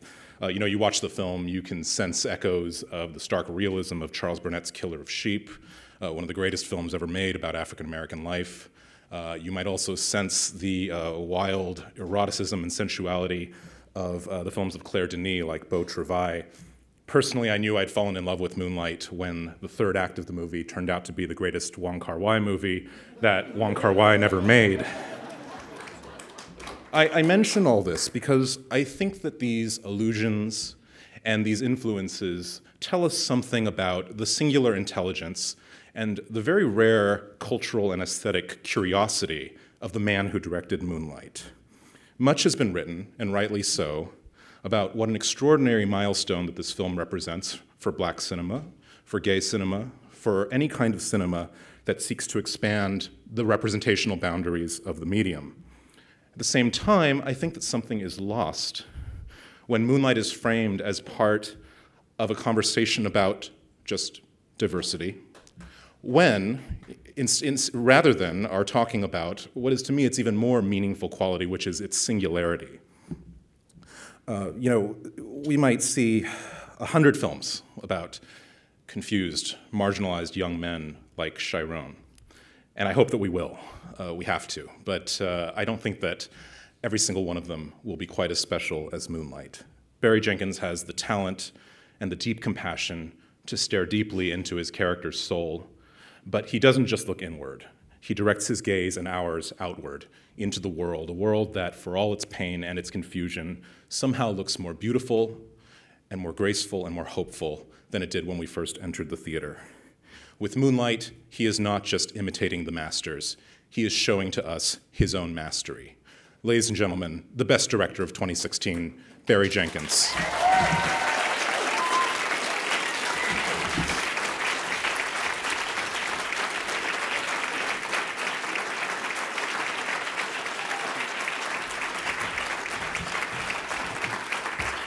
Thank you very much. Should I speak in this one or this one? I can't look at you without thinking of Ryan Coogler, because I remember that story. And not even the story Ryan told up here, but I want to be in Cannes, because he also has a story about Spike, about that trip to Cannes. And I just want to be there when the two of y'all meet, because I imagine it was quite special. This has been an amazing year. And I say that because I've been in rooms like this in years past. Actually, standing up here, this room feels like this theater that I run at the Telluride Film Festival called the Werner Herzog Cinema.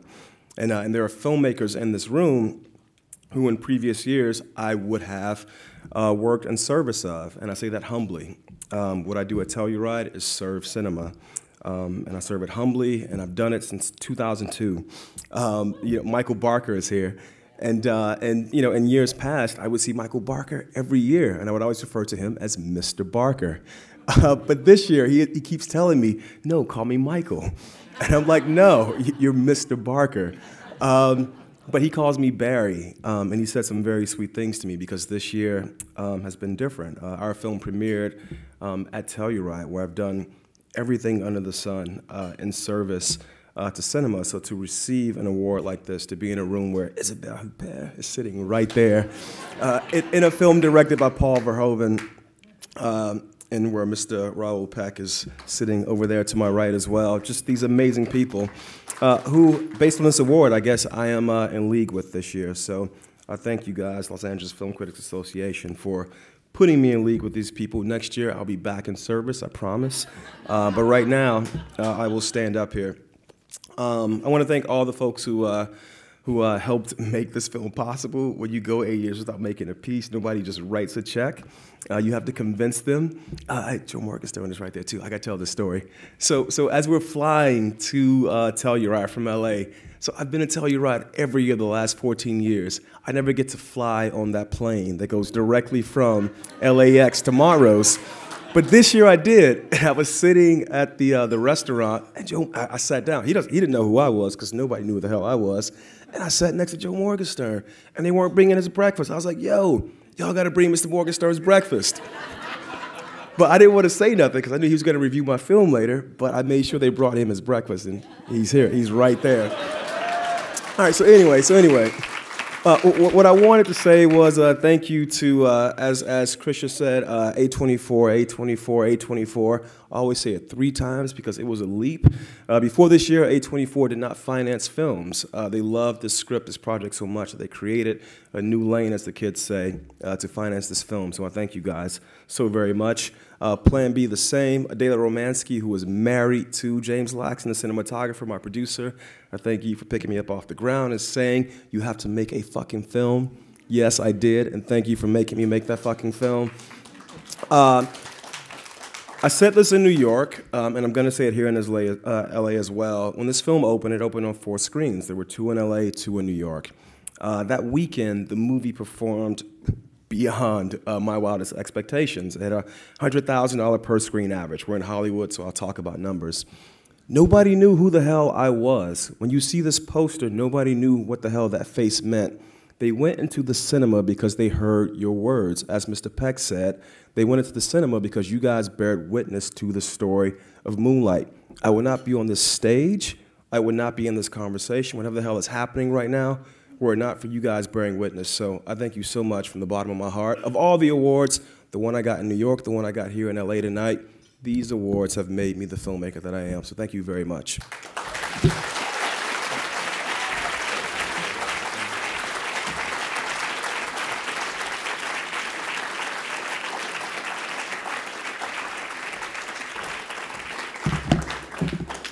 My name is Peter de Bruges of Variety.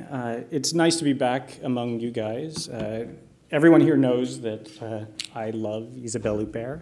Not everyone knows that I spent a couple years kind of on the margins of this group, not allowed to vote, not allowed to participate because I had gone abroad to Paris. I was still living in France when the role of a lifetime came Madame Huppert's way and premiered at Cannes, and I am glad to be back voting. You know, it's like, of course, I lobbied my fellow members, for this vote, but it wasn't necessary at all. You guys have amazing taste. The last couple of years, you gave Patricia Arquette the award for Boyhood. You gave Charlotte Rampling the award for 45 years without me. This award would have gone to Isabelle Huppert because she gave the performance, but it is an honor for me to be the one up here tonight introducing it. Tonight we honor one of the most audacious actresses in cinema for 2 incredible performances, 2 very different performances. It's not necessarily obvious to find the connection between these 2 movies, Elle and Things to Come. Apart from maybe saying that Isabelle Huppert plays a pair of tough cookies in these 2 movies, as I say that, I'm having one of those little PC panic attacks. Is it okay to say? I mean, what is a tough cookie anyway? like Paul Verhoeven, who directed Elle, cookie, its origins of the word are Dutch.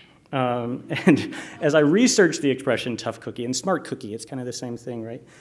To be sure I was being safe up here, I realized that like nearly all of Paul Verhoeven's movies, given the way they play with the tradition of gender roles and genre cliches, I find myself asking, is this progressive? Is it misogynist? Am I reading too much into everything? But in Things to Come, the other film of the year, Huppert plays a Paris intellectual married to a fellow philosopher for 25 years whose life is turned upside down when he leaves her for a younger woman. In Elle, which is an exceptional film, and a downright dangerous one too, I think. Huppert plays an executive in the video game industry who's consumed with creating this extremely violent game when she's confronted in her personal life by when someone breaks into her house and assaults her. These are, I think it's safe to say in the movie that she does not react in the way that we expect. In fact, every scene of that movie finds her, the character behaving in unpredictable ways, and I think it's a testament to the actress that we identify with a character that we can't anticipate and we can't always even necessarily understand. She plays both of these women in both of these two terrific movies, not as victims, but as survivors, dealing with the challenges among so many others in her life.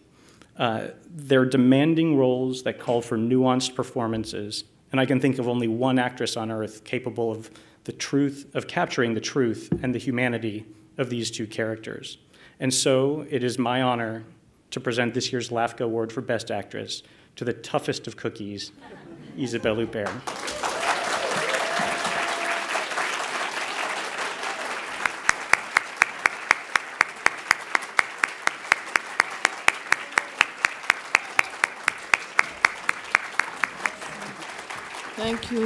Thank you so much.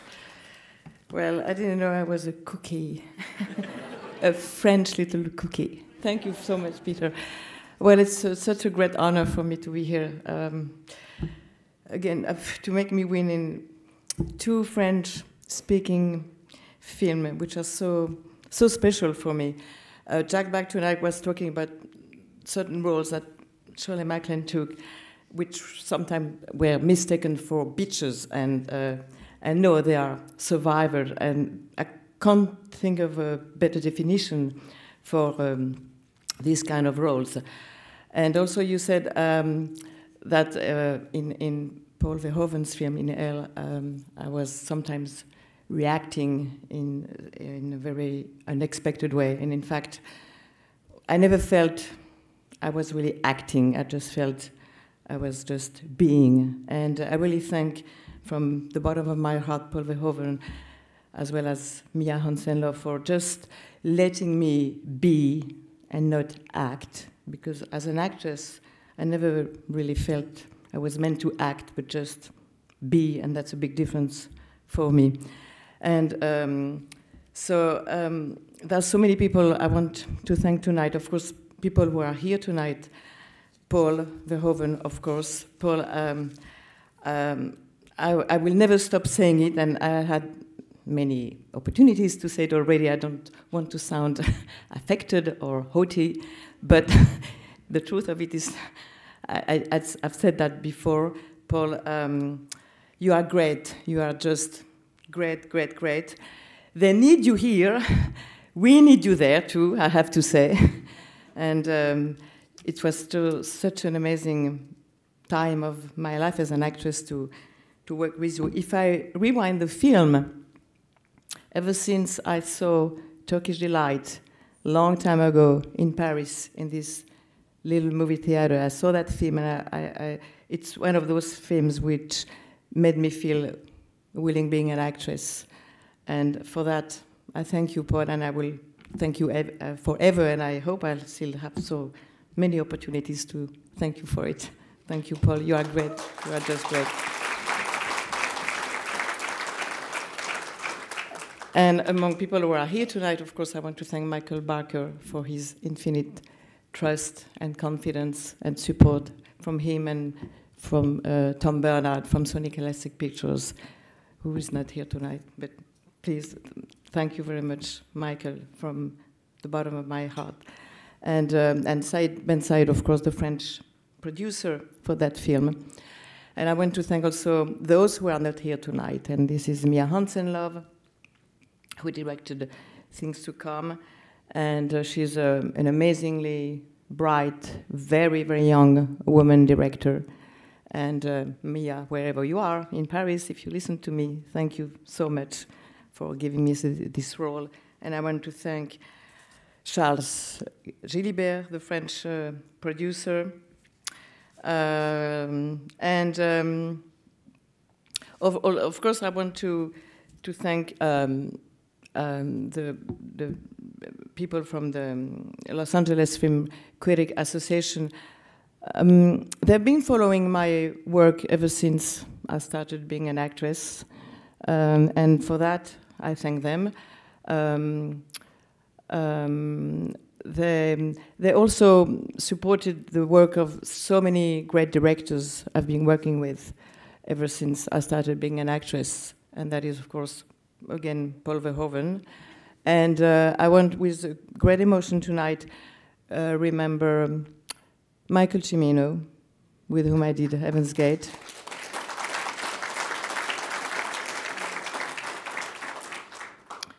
Michael left us last June.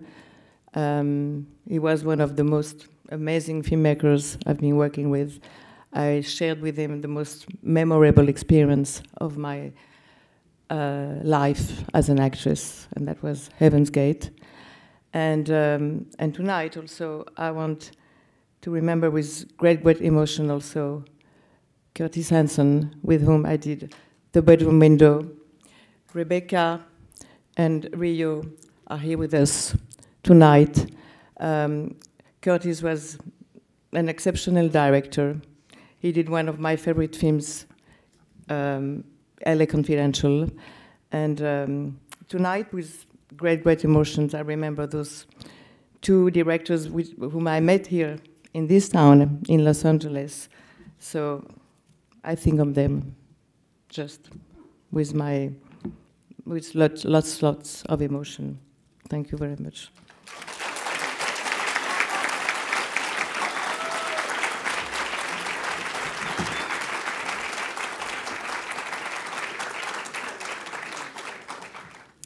Hello again, I'm Claudia Puig, and I'm presenting the award for Best Picture. Moonlight unfolds over 3 chapters of a young man's life. Sadness, beauty, pain, and love coexist in each of the chapters of this exquisitely told personal odyssey. But what stands out most, what compels, moves, and haunts the viewer is the film's aching honesty. The main character, Chiron, is played impeccably by 3 actors. Alex Hibbert conveys his childlike watchfulness. Ashton Sanders plays him with halting and heartbreaking sensitivity. And then Chiron matures into an intense and complex man, played masterfully by Trevante Rhodes. We see it on the cover of our booklet here, and those 3 actors did such an amazing job of portraying one man. Director Barry Jenkins gives us a multi-dimensional lead character on a hero's journey. It's a very specific story. Justin spoke about this as well. But in the particularity, there is universality and relatability. We've all felt alone and confused and have searched for human connection. The film's unwavering honesty is communicated with breathtaking grace by a terrific ensemble cast. It's a gorgeous pastiche, a collection of moments, some almost dreamlike, that leaves an indelible mark. As an exploration of Black masculinity, it goes where other films have not gone before. The sense of intimacy is heightened by mesmerizing visuals, subtle sound design, and deeply evocative music. Chiron is a boy, a youth, and a man worth rooting for. In these times when we seriously need heroes and hope, Moonlight is that beacon of hope. Los Angeles Film Critics is very proud to give our Best Picture award to Moonlight.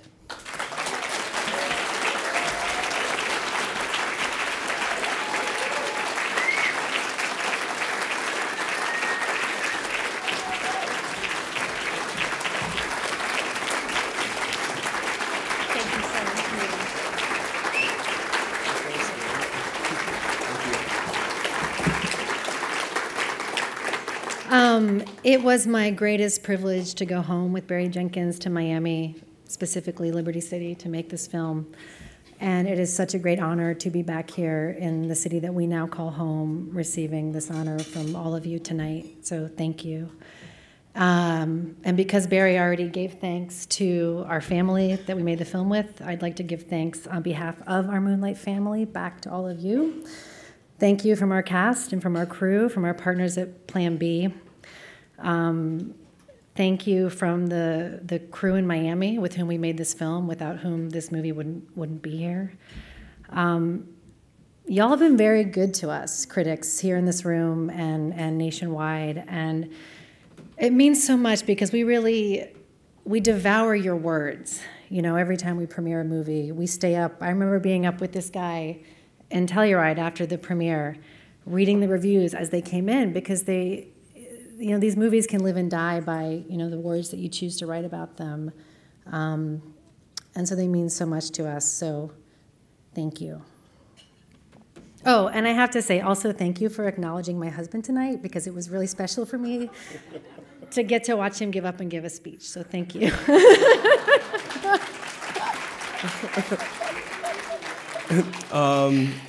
You guys have already heard me speak, so I don't want to say too much. But I wanted to dedicate this to the cast. We get to sit behind the camera and nitpick and adjust, and I guess maybe direct a little bit. But the cast, it's their essence that you guys actually receive. To speak in the Walter Murch theory, the eyes are the window into the soul. And nobody who watched this film saw my eyes. They saw Mahershala's and Travante's and Alex and Ashton's and the rest. And what I will say is, this has been actually, of all the events we've been to, this has been like the most chill. There wasn't anybody ranting against Make America this or Make America that. So I guess we were all just in a good mood. It's LA, It's 70 degrees. Let's have a good time. But I did want to say that representation does matter. And I couldn't help but notice when you guys played the clip from I Am Not Your Negro, anybody who's known me for the last 10 years, if I have a smartphone, James Baldwin's face is on the homepage of that smartphone. And I love the clip you guys showed, because representation does matter. In the clip, Baldwin is speaking about the mind of a young black child, and how when you walk through the supermarket, you see all these faces. Now it's 2017, when you're looking at the television, you see all these faces. And if you do not see your face, it is as though you do not exist. And when I think of the cinema, I think of it as a reflection. And some reflections, I think, speak truth. And some reflections don't get projected as often. And I thank you guys again from the bottom of my heart, LA film critics, for saying, go see this fucking reflection. It matters, it exists. So thank you very much.